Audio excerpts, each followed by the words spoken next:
បញ្ហាដែលស្ត្រីប្រឈមមុខនឹងតែងតែកើតមានលើស្ត្រីសឹងតែ90%ទី1គឺជំងឺគិសលើក្រពេញអូវែរដែលភាគច្រើនកើតទៅលើបងស្ត្រីដែលគាត់មានបញ្ហារដូវរាំងរដូវមកមិនទៀងរដូវមករអាក់រអួលឬក៏ឈាមរដូវមកតិចតិចហើយគាត់ឧស្សាហ៍អត់ល្ងុយឧស្សាហ៍ដូរវេនធ្វើការពេលយប់ដែលធ្វើឲ្យគាត់ប្រែប្រួលទៅដល់ការមករដូវតែងតែប្រឈមមុខកើតទៅលើបញ្ហាដុំគិសឬក៏ដុំសាច់ទៅក្នុងក្រពេញអូវែររបស់គាត់ហើយគាត់មានការឈឺចុកចាប់ខ្លាំងពេលដែលគាត់មករដូវជួនកាលមានការធ្លាក់ឈាមខុសពីធម្មតាហើយបញ្ហាដុំគិសនេះបើសិនជាគាត់មានប្រភេទគិសស្លូតអត់សូវជាធ្វើទុករំខានគាត់ខ្លាំងទេប៉ុន្តែបើសិនជាប្រភេទគិសនេះជាប្រភេទគិសដែលកាចធ្វើទុកធ្លាក់ឈាមគឺអាចគ្រោះថ្នាក់អាចប្រឈមមុខមួយការវះកាត់បានទី2គឺបញ្ហារលាកទ្វារមាសបញ្ហានៃការរលាកទ្វារមាសភាគច្រើនកើតលើស្ត្រីវ័យបន្តពូជស្ត្រីដែលគាត់មានគ្រួសារគាត់មានដៃគូគាត់មានការឆ្លងមេរោគមិនថាពពួកមេរោគផ្សិតបាក់តេរីឬក៏ជំងឺកាមរោគដែលពពួកមេរោគទាំងអស់ហ្នឹងវាករោគធ្វើឲ្យគាត់មានបញ្ហានៃការរលាកទ្វារមាសរលាកមាត់ស្បូនដែលធ្វើឲ្យគាត់ឈឺកាហាយក្តៅជាពិសេសពិបាកក្នុងការកេងនៅមួយដៃគូអាចមានការកកិតមានការរលាកមានការធ្លាក់ឈាមនៅក្នុងដំណងពេលដែលគាត់រួមភេទនៅជាមួយនឹងដៃគូក៏មានដែរ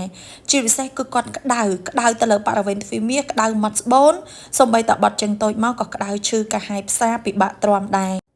ទី3គឺការបង្ករោគលើប្រព័ន្ធទឹកនោមជាពិសេសសម្រាប់ស្ត្រីដែលគាត់ឈឺបត់ជើងតូចគាត់ប្រកែទ្រាំគាត់អត់ទៅបត់ជើងតូចទេគាត់ចេះតែទ្រាំមួយការបត់ជើងតូចយូរម៉ោង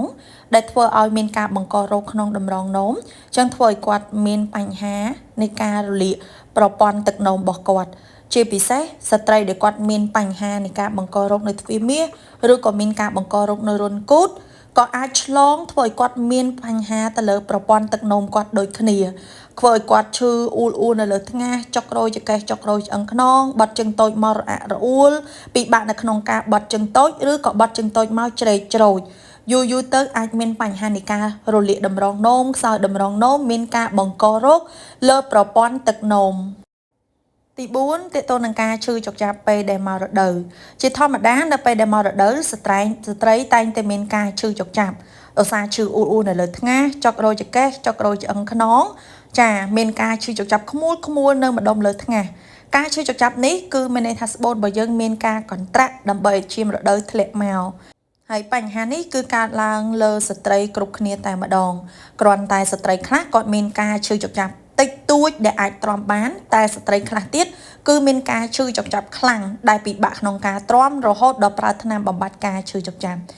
ការឈឺចុកចាប់ខ្លាំងបែបនេះស្ត្រីគួរតែទៅពិគ្រោះដើម្បីពិនិត្យរមើលបញ្ហា